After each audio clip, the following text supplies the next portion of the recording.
ಮನೆಯಲ್ಲಿದ್ದಿದ್ದು 2 room. ಒಂದು ಅಪ್ಪ ಚಿಕ್ಕಮ್ಮನದು.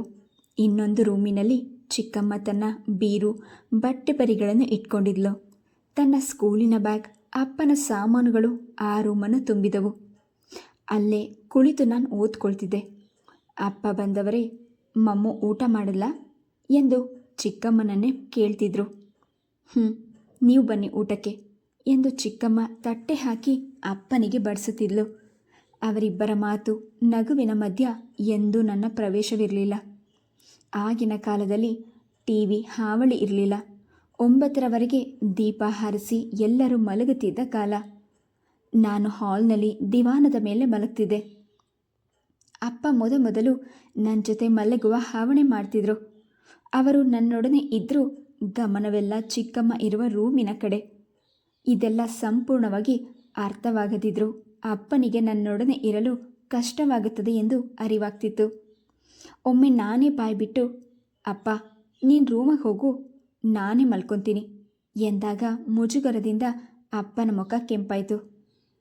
ಅದು ನಿಮ್ಮ ಚಿಕ್ಕಮ್ಮ ಸೊಂಟ ನೋವು ಅಂತಿದ್ಲು, ಔಷಧಿ ಹಚ್ಚಬೇಕಾಗಿತ್ತು.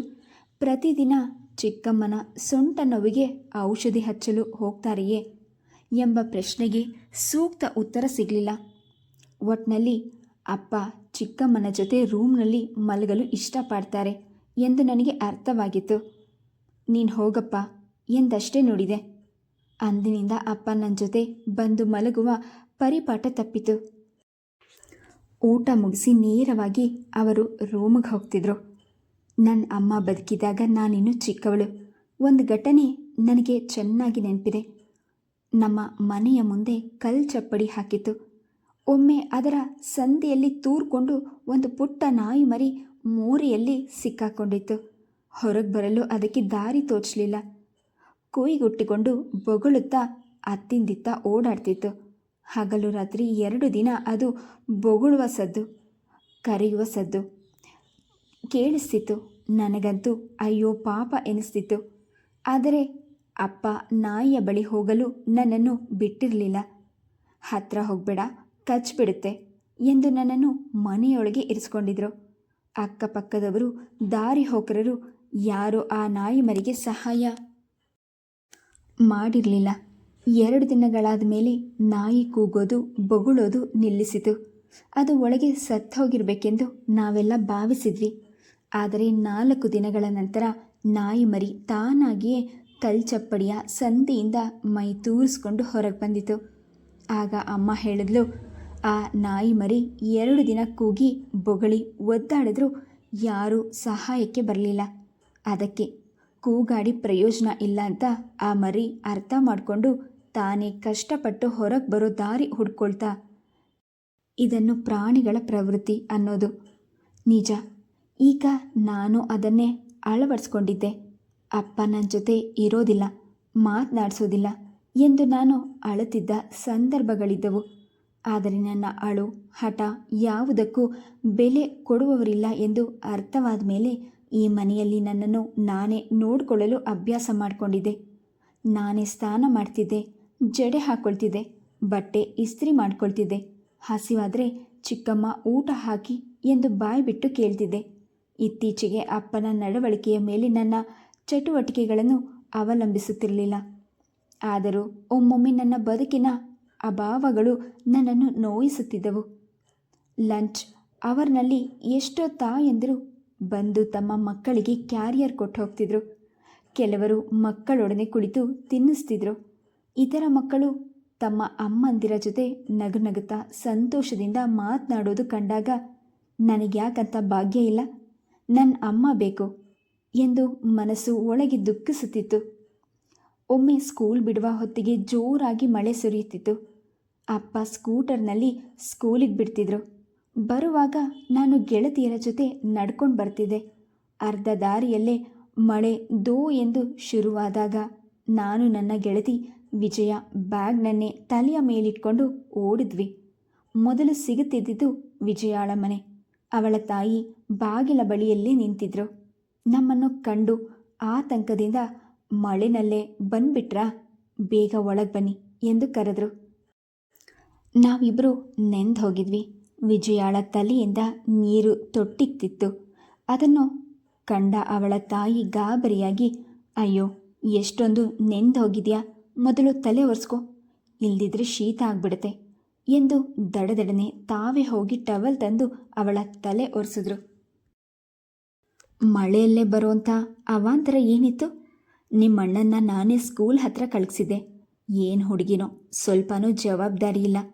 ಆ ಬೈಗುಳದಲ್ಲೂ ಎಂಥ ಅಕ್ಕರೆ ತುಂಬಿತ್ತು. ನನ್ನ ತಲೆಯಿಂದ ನೀರು ಹನಿಯುತ್ತಿದ್ದನ್ನು ಲೆಕ್ಕಿಸದೆ ನಾನು ಅವರಿಬ್ಬರನ್ನೇ ನೋಡುತ್ತಾ ನಿಂತಿದ್ದೆ. ಮಗಳ ತಲೆ ಒರೆಸಿದ ಮೇಲೆ ಹೋಗಿ ಬಟ್ಟೆ ಬದಲಾಯಿಸ್ಕೊ, ಬಿಸಿ ಬಿಸಿ ಕಾಫಿ ಕೊಡ್ತೀನಿ ಎಂದು ಅವಳನ್ನು ಒಳ ಕಳಿಸಿದ ಮೇಲೆ ಅವರ ತಾಯಿಯ ದೃಷ್ಟಿ ನನ್ನ ಕಡೆಗೆ ಹರಿದಿದ್ದು. ನೀನು ನೆಂದೋಗಿದೆಯಲ್ಲಮ್ಮ, ತಗೋ ತಲೆ ಒರೆಸ್ಕೊ ಎಂದು ಟವಲ್ ನೀಡಿದಾಗ ನನಗೂ ಅವರೇ ಒರೆಸಬಾರ್ದೆ ಎಂಬ ಭಾವನೆ ಬಂದಿತ್ತು. ಅದನ್ನು ಅದುಮಿ ನಾನು ಬೇಡ ಎನ್ನುವಂತೆ ತಲೆ ಆಡಿಸಲಿಲ್ಲ. ನಾನು ಮನೆಗೆ ಹೋಗಬೇಕು ಎಂದೆ. ತಾಳು, ನಮ್ಮ ಶ್ರೀಕಾಂತ್ ನಿನ್ನನ್ನು ಸೈಕಲ್ನಲ್ಲಿ ಬಿಡ್ತಾನೆ ಎಂದು ವಿಜಯಾಳ ಅಣ್ಣನನ್ನು ಕರೆದರು. ಅವನ ಜೊತೆ ಮಾಡಿ ಸೈಕಲ್ನಲ್ಲಿ ಕಳಗಿಸಿದ್ರು. ಅವನು ನನ್ನನ್ನು ಮನೆಯ ಮುಂದೆ ನಿಲ್ಲಿಸಿ ಹೊರಟೋದ. ಚಿಕ್ಕಮ್ಮ ನನಗಾಗಿ ಬಾಗಿಲಿನಲ್ಲೇ ಕಾಯುತ್ತಾ ನಿಂತಿರಬಹುದೇ? ನಾನು ಆತುರದಿಂದ ನೋಡಿದಾಗ ಮುಂಬಾಗಿಲ ಹಾಕಿತ್ತು. ನಾನು ಗೇಟ್ ತೆರೆದು ಓಡಿ ಹೋಗಿ ಬಾಗಿಲು ತಟ್ಟಿದೆ. ಚಿಕ್ಕಮ್ಮ ಬಂದು ಬಾಗಿಲು ತೆರೆದವರೇ ನನ್ನ ಕಡೆ ನೋಡಿದ್ರು. ನನ್ನ ತಲೆಯಿಂದ ಮುಖದ ಮೇಲೂ ನೀರು ಸುರಿಯುತ್ತಿತ್ತು. ಯೂನಿಫಾರ್ಮ್ ತೊಯ್ದು ತೊಪ್ಪೆಯಾಗಿ ಮೈಗಂಟಿಕೊಂಡಿತ್ತು. ಹೋಗಿ ತಲೆ ಒರೆಸ್ಕೊಂಡು ಡ್ರೆಸ್ ಚೇಂಜ್ ಮಾಡು. ಅವರ ದನಿಯಲ್ಲಿ ಆತಂಕ ಅಕ್ಕರೆ ಏನೂ ಇರಲಿಲ್ಲ. ಪಾಠ ಓದು, ಹೋಮ್ವರ್ಕ್ ಮಾಡು ಎನ್ನುವ ಟೀಚರ್ನ ದನಿಯಷ್ಟೇ ಸಹಜವಾಗಿತ್ತು. ನಾನು ಒಳಗೆ ಹೋದೆ. ತಲೆ ಒರೆಸ್ಕೊಂಡು ಬಟ್ಟೆ ಬದಲಾಯಿಸುವ ಹೊತ್ತಿಗೆ ಚಿಕ್ಕಮ್ಮ ಬಿಸಿ ಬಿಸಿಯಾಗಿ ಬೋರ್ಮಿಟ ಹಿಡಿದು ಬಂದರು. ಚಿಕ್ಕಮ್ಮ ದಾರಿಯಲ್ಲೇ ಮಳೆ ಶುರುವಾಗೋಯ್ತು. ಮನೆಗೆ ಬರೋ ಅಷ್ಟರಲ್ಲಿ ಪೂರ್ತಿ ನೆಂದುಬಿಟ್ಟೆ. ನಾನೇ ಬಾಯಿ ಬಿಟ್ಟು ಹೇಳಿದೆ.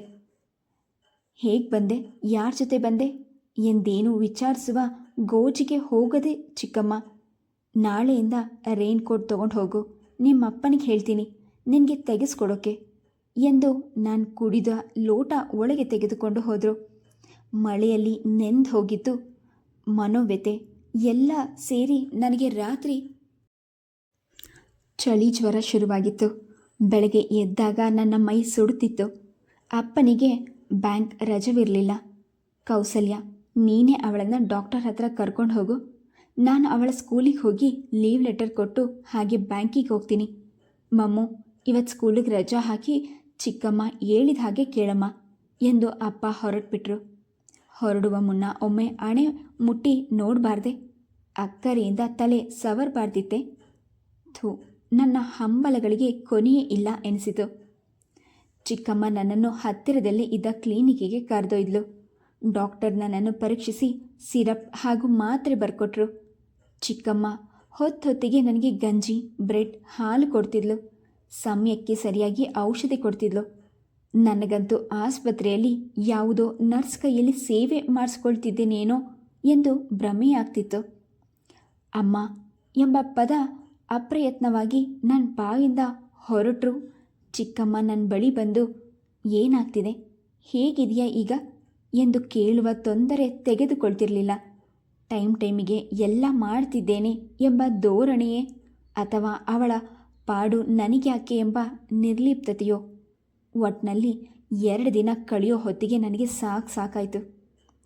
ಕೌಸಿ, ಮಮ್ಮಗೆ ಗಂಜಿ ಕೊಟ್ಯಾ, ಮಾತ್ರೆ ಕೊಟ್ಯಾ, ಮಲಗಿದ್ದಾಳಾ, ಸರಿ ಎನ್ನುವಷ್ಟರಲ್ಲಿ ಅಪ್ಪನ ಕರ್ತವ್ಯ ಮುಗಿಯುತ್ತಿತ್ತು.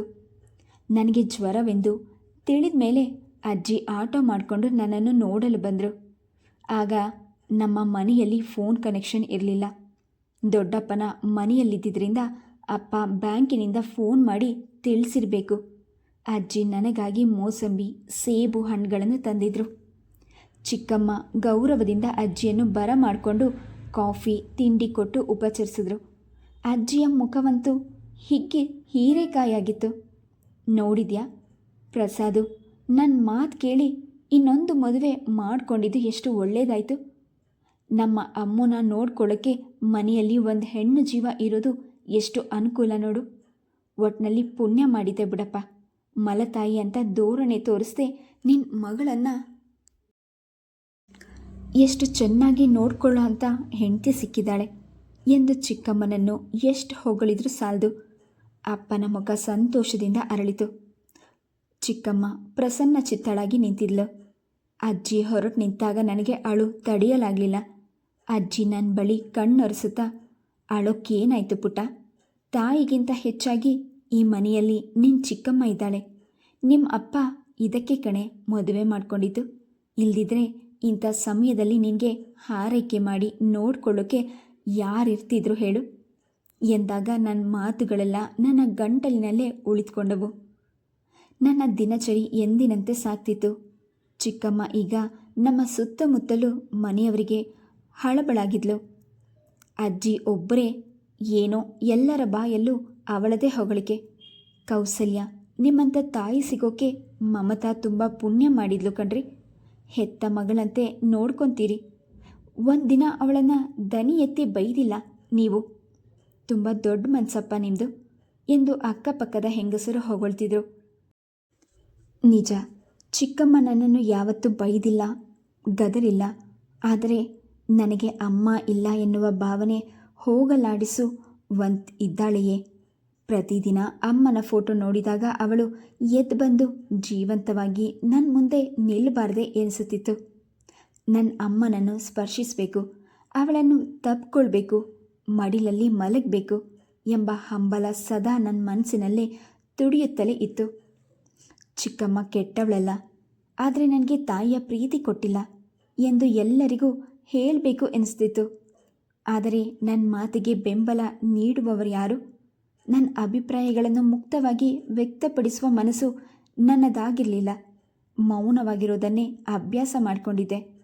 ಇತ್ತೀಚೆಗೆ ಚಿಕ್ಕಮ್ಮ ಯಾಕೋ ಮೊದಲಿನಂತಿಲ್ಲ ಎಂದು ಗಮನಿಸಿದೆ. ಬೆಳಗ್ಗೆ ಏಳುವ ಹೊತ್ತಿಗೆ ಚುರುಕಾಗಿ ಕಾಫಿ ತಿಂಡಿ ತಯಾರು ಮಾಡ್ತಿದ್ದವಳು ಈಗ ಆಲಸ್ಯದಿಂದ ರೂಮ್ನಲ್ಲೇ ಮಲಗ್ತಿದ್ಲು. ಅಪ್ಪನೇ ಎದ್ದು ಕಾಫಿ ಮಾಡಿ ನನಗೆ ಬೋರ್ಮಿಟಾ ಕೊಡ್ತಿದ್ರು. ಹೋಟೆಲ್ನಿಂದ ಇಡ್ಲಿ ಅಥವಾ ದೋಸೆ ತಂದು ನನಗೆ ತಟ್ಟೆಗೆ ಹಾಕಿಕೊಟ್ಟು, ಚಿಕ್ಕಮ್ಮನಿಗೆ ಹುಷಾರಿಲ್ಲ, ಅವಳಿಗೆ ತೊಂದರೆ ಕೊಡಬೇಡ, ನಾನು ಅನ್ನ ಮಾಡಿ ನಿನ್ನ ಕ್ಯಾರಿಯರ್ಗೆ ಮೊಸರನ್ನ ಹಾಕ್ಕೊಡ್ತೀನಿ ಎಂದಾಗ ಚಿಕ್ಕಮ್ಮ ರೂಮಿನಿಂದ ಎದ್ದು ಬಂದವಳು, ರೀ ನಾನೇ ಅಡುಗೆ ಮಾಡ್ತೀನಿ ಬಿಡಿ, ಸ್ವಲ್ಪ ಸುಧಾರಿಸ್ಕೋ ಕೌಸಲ್ಯ, ತುಂಬ ಸುಸ್ತಾಗಿದೆಯಾ ನೀನು? ಹಾಗಂತ ಎಷ್ಟು ದಿನ ಮಲ್ಕೊಂಡಿರಲಿ ಹೇಳಿ? ದಿನ ನೀವೇ ಅಡುಗೆ ಮಾಡೋಕ್ಕಾಗತ್ತಾ? ನಿಮಗೆ ಬ್ಯಾಂಕ್ ಕೆಲಸನೇ ಸಾಕಾಗಿರುತ್ತೆ. ಹೌದು, ಚಿಕ್ಕಮ್ಮ ನಿಜಕ್ಕೂ ಆಯಾಸವಾದವಳಂತೆ ಕಾಣ್ತಿದ್ಲು. ಒಂದು ವಾರದಲ್ಲಿ ಅವಳ ಮುಖ ಬಾಡಿ ಹೋಗಿತ್ತು. ಒಂದು ಸುತ್ತು ಸಣ್ಣಗಾಗಿ ಬಿಟ್ಟಿದ್ದಾಳೆ ಎನಿಸಿತು. ಚಿಕ್ಕಮ್ಮ ಅಡಿಗೆ ಮನೆಗೆ ಹೋಗಿ ಬೇಳೆ ಇಡುತ್ತಿದ್ದ ಹಾಗೆ ಹೊರಗೆ ಬಂದು ಬಚ್ಚಲು ಮನೆಯತ್ತ ಧಾವಿಸಿದ್ಲು. ಅವಳು ವಾಂತಿ ಮಾಡಿಕೊಳ್ಳುವ ಸದ್ದು ಕೇಳಿಸಿದಾಗ ಶೇವ್ ಮಾಡ್ಕೊಳ್ತಿದ್ದ ಅಪ್ಪ ಎದ್ದು ಅವಳ ಬಳಿ ಓಡಿದ್ರು. ಕೌಸಿ, ನಿಧಾನ ನಿಧಾನ ಎಂದು ಬೆನ್ಸವರಿ ಸಮಾಧಾನ ಹೇಳ್ತಿದ್ರು. ಬಚ್ಚಲು ಮನೆಯಿಂದ ಬಂದಾಗ ಚಿಕ್ಕಮ್ಮ ತೀರಾ ಸುಸ್ತಾದವಳಂತೆ ಕಾಣ್ತಿದ್ಲು. ಅರಿ, ತುಂಬ ತಲೆ ತಿರುಗ್ತಾ ಇದೆ ಎಂದು ಅವಳು ಕುಸಿದು ಕುಳಿತಾಗ ಅಪ್ಪ ಅವಳ ಬೆನ್ನು ತಲೆ ಸವರ್ತಿದ್ರು. ಚಿಕ್ಕಮ್ಮನನ್ನು ನಾನು ಹೀಗೆಂದು ನೋಡಿರಲಿಲ್ಲ. ಅವಳಿಗೇನಾಗಿದೆ ಎಂದು ನನಗೆ ಗಾಬರಿಯಾಗಿತ್ತು. ಆಶ್ಚರ್ಯವೆಂದರೆ ಚಿಕ್ಕಮ್ಮ ಅಷ್ಟೆಲ್ಲ ಒದ್ದಾಡ್ತಿದ್ರೂ ಅಪ್ಪನಿಗೆ ಕೊಂಚವೂ ಆತಂಕವಿರಲಿಲ್ಲ. ಬದಲಾಗಿ ಅವರ ಮುಖದಲ್ಲಿ ನಗು ಹರಡಿತು. ಅಪ್ಪ, ಚಿಕ್ಕಮ್ಮನಿಗೇನಾಗಿದೆ? ನಾನು ಕೇಳಿದಾಗ ಅಪ್ಪ ಉತ್ತರಿಸದೆ ಚಿಕ್ಕಮ್ಮನ ಕಡೆ ನೋಡಿದ್ರು. ಚಿಕ್ಕಮ್ಮ ಮೆಲ್ಲು ಧ್ವನಿಯಲ್ಲಿ, ಅವಳಿಗೇನು ಗೊತ್ತಾಗತ್ತೆ, ಮೊದಲು ನಿಮ್ಮ ತಾಯಿ ಅಣ್ಣ ಅತ್ತಿಗೆಗೆ ತಿಳಿಸಿ ಎಂದ್ಲು. ನನಗಂತೂ ತಲೆ ಬುಡ ಏನೂ ಅರ್ಥವಾಗಲಿಲ್ಲ. ದೊಡ್ಡಮ್ಮ ಅಜ್ಜಿ ಮನೆಗೆ ಬಂದಾಗ ಅವರ ಮುಖದಲ್ಲಿ ಸಂತೋಷ ತುಂಬಿತ್ತು. ಪ್ರಸಾದು ಫೋನ್ ಮಾಡಿ ವಿಷಯ ತಿಳಿಸ್ದ.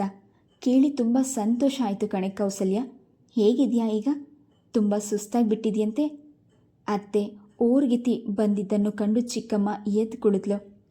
ಅವಳ ಮುಖದಲ್ಲಿನ್ನೂ ಬಳಲಿಕೆ ಎದ್ದು ಕಾಣ್ತಿತ್ತು. ಈಗ ಪರವಾಗಿಲ್ಲ ಅತ್ತೆ, ಇನ್ನು 2 ತಿಂಗಳು ಹೀಗೆ, ಆಮೇಲೆ ಚೇತರಿಸ್ಕೊಂತೀಯ ಬಿಡು. ಅರೆ, ಚಿಕ್ಕಮ್ಮನಿಗೆ ಹುಷಾರಿಲ್ಲದಿರೋದು ಯಾರಿಗೂ ಭಯ ಆತಂಕ ಇಲ್ವಲ್ಲ? ಒಂದು ವಾರದಿಂದ ಚಿಕ್ಕಮ್ಮ ಹಾಸಿಗೆಯಿಂದ ತಲೆ ಎತ್ತಲು ಸಾಧ್ಯವಾಗಿರಲಿಲ್ಲ. ಅಪ್ಪ ಏನೋ ಉಪಚಾರ ಮಾಡ್ತಿದ್ರು, ಆದರೆ ಅಜ್ಜಿ ದೊಡ್ಡಮ್ಮ ನಗು ನಗುತ್ತಲೇ ಇದ್ದಾರೆ. ಚಿಕ್ಕಮ್ಮನ ಮುಖದಲ್ಲಿ ಆಯಾಸ ತುಂಬಿದ್ರೂ ಹಸನ್ಮುಖಳಾಗಿದ್ಲು. ಚಿಕ್ಕಮ್ಮನಿಗೇನಾಗಿದೆ? ನಾನು ಗೊಂದಲದಿಂದ ಕೇಳಿದಾಗ ದೊಡ್ಡಮ್ಮ ನನ್ನ ಕಡೆ ನಗುತ್ತಾ ನೋಡಿದ್ರು. ಮಮ್ಮು, ನಿನಗೆ ತಮ್ಮನೋ ತಂಗಿನೋ ಹುಟ್ಟುತ್ತೆ. ತಮ್ಮನೇ ಹುಟ್ಲಿ ಬಿಡು, ಮನೆಗೊಂದು ಗಂಡು ಮಗು ಬೇಕಲ್ಲ, ಅಜ್ಜಿ ದನೆಗೂಡಿಸಿದ್ರು. ನನಗೆ ನಿಜಕ್ಕೂ ಸಂತೋಷವಾಗಿತ್ತು. ಈ ಮನೆಯಲ್ಲಿ ನನ್ನ ಜೊತೆ ಆಟವಾಡಲು ಒಂದು ಪುಟ್ಟ ಪಾಪು ಬರುತ್ತೆ ಎಂದು ಸಡಗರಗೊಂಡೆ. ನನ್ನ ಗೆಳತಿ ರೇಣುಕಾಗೆ ತಂಗಿ ಹುಟ್ಟಿದ್ಲು. ಕ್ಲಾಸಿಗೆ ಬಂದು ಮಗುವಿನ ಬಗ್ಗೆ ಹೊಗಳಿದ್ದು. ನನಗೂ ತಮ್ಮ ಬರಲಿ, ನಾನು ಕೊಚ್ಕೊಳ್ಬಹುದು ಎಂದುಕೊಂಡೆ. ಅಪ್ಪ ಕೂಡ ನಗುತ್ತಾ ಓಡಾಡ್ತಿದ್ರು. ಅಜ್ಜಿ ದೊಡ್ಡಮ್ಮ ಹೋದ ಮೇಲೆ ನನ್ನ ಬಳಿ ಬಂದು, ಬಾ ನಾವಿಬ್ಬರು ಚಿಕ್ಕಮ್ಮನಿಗೆ ಹಣ್ಣು ತರೋಣ, ಹಾಗೆ ನಿನಗೆ ಚಾಕ್ಲೇಟ್ ಕೊಡಿಸ್ತೀನಿ ಎಂದು ಮುದ್ದಿನಿಂದ ಕೆನ್ನೆಗಿಂಡಿದ್ರು. ಅಪ್ಪ ಈ ಪ್ರೀತಿ ತೀರಾ ಅಪರೂಪ.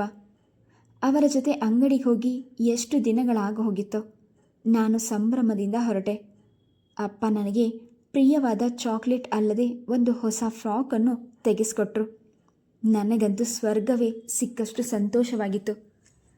ಅಜ್ಜಿ ಹೇಳಿದಂತೆ ಕೆಲವು ದಿನಗಳಲ್ಲಿ ಚಿಕ್ಕಮ್ಮ ಚೇತರಿಸ್ಕೊಂಡ್ಳು. ಅಪ್ಪನ ಆದೇಶದಂತೆ ನಾನು ತರಕಾರಿ ಹೆಚ್ಚಿಕೊಡೋದು, ಪಾತ್ರೆ ತೊಳ್ಕೊಡೋದು, ಬಟ್ಟೆಗಳನ್ನು ಒಣಗಾಕೋದು ಮುಂತಾದ ಕೆಲಸಗಳಲ್ಲಿ ಸಹಾಯ ಮಾಡ್ತಿದ್ದೆ. ಬಿಳಿಚ್ಕೊಂಡು ತೆಳ್ಳಗಾಗಿದ್ದ ಚಿಕ್ಕಮ್ಮ ಈಗೀಗ ದುಂಡಗೆ ಕಾಣತೊಡಗಿದ್ಲು. ಅವಳ ಹೊಟ್ಟೆಯಲ್ಲಿ ನನ್ನ ತಮ್ಮನೋ ತಂಗಿಯೋ ಬೆಳೆಯುತ್ತಿದೆ ಎಂದು ಅಪ್ಪ ಹೇಳಿದಾಗ ಚಿಕ್ಕಮ್ಮನ ಬಗ್ಗೆ ಇದ್ದ ಅಸಮಾಧಾನ ದುಗುಡಗಳೆಲ್ಲ ನನ್ನಿಂದ ಮರೆಯಾಗಿತ್ತು. ನಮ್ಮ ಮನೆಗೆ ಒಂದು ಪುಟ್ಟ ಪಾಪು ಕೊಡುವ ಚಿಕ್ಕಮ್ಮನ ನನಗೆ ಹತ್ತಿರವಾಗಿದ್ದಾಳೆ ಎನಿಸುತ್ತಿತ್ತು. ಮೈಕೈ ತುಂಬಿಕೊಂಡು ಹೆಚ್ಚು ಕೆಲಸ ಮಾಡಲಾರದ ಚಿಕ್ಕಮ್ಮನಿಗೆ ನಾನೇ ಸಂತೋಷದಿಂದ ನೆರವಾಗ್ತಿದ್ದೆ. ಅವಳು ನನ್ನ ಸಹಾಯವನ್ನು ನಿರ್ಲಿಪ್ತಳಾಗಿ ಸ್ವೀಕರಿಸಿದ್ರು. ಅವಳ ವರ್ತನೆಯ ಬಗ್ಗೆ ನಾನು ತಲೆ ಕೆಡಿಸ್ಕೊಳ್ಳಿಲ್ಲ. ಮಗುವನ್ನು ಎತ್ಕೊಂಡು ಎಂದು ಮುದ್ದಿಸುವೆನೋ ಎಂಬ ಹಂಬಲ ನನ್ನಲ್ಲಿ ತುಂಬಿಕೊಂಡಿತ್ತು. ದಸರಾ ರಜೆ ಬಂದಾಗ ಸಾಮಾನ್ಯವಾಗಿ ನಾನು ದೊಡ್ಡಪ್ಪನ ಮನೆಗೆ ಹೋಗ್ತಿದ್ದೆ. ಪ್ರತಿ ಸಲವೂ ನಾವೆಲ್ಲ ಎಲ್ಲಾದರೂ ಪ್ರವಾಸ ಹೋಗಿ ಬರ್ತಿದ್ವಿ. Please subscribe the channel, like and share. Thank you.